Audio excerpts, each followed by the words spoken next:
Okay, so how do you change a wax trap on a Phonak hearing aid? No matter what type of the hearing aids you have, any hearing aid made before October 2018 is going to have a Cerustop. The packages look like this. Inside them, the packages come in and have these sticks on them with a brand new wax filter on one side.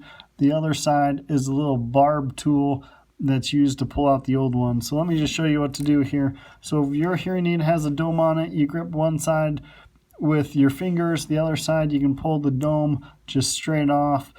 And then you take that wax trap stick and use the side that doesn't have that white filter on it, and it just plugs directly in. It'll attach itself onto that old wax trap, and then you can pull it out.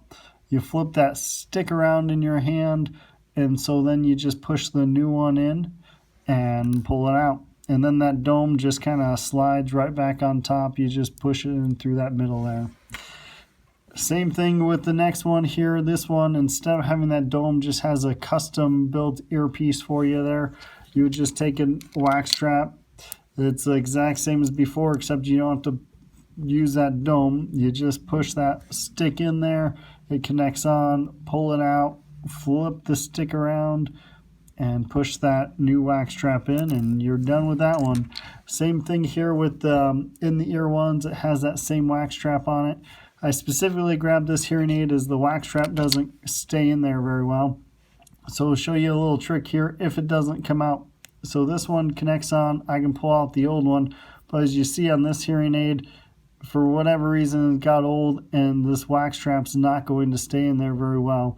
And so you can push it in there, put your thumb on the side of that wax trap, and then it will stay in there, and then you just tap it in with your finger. So if you are having difficulty, just push it off with your finger and you can change that wax trap.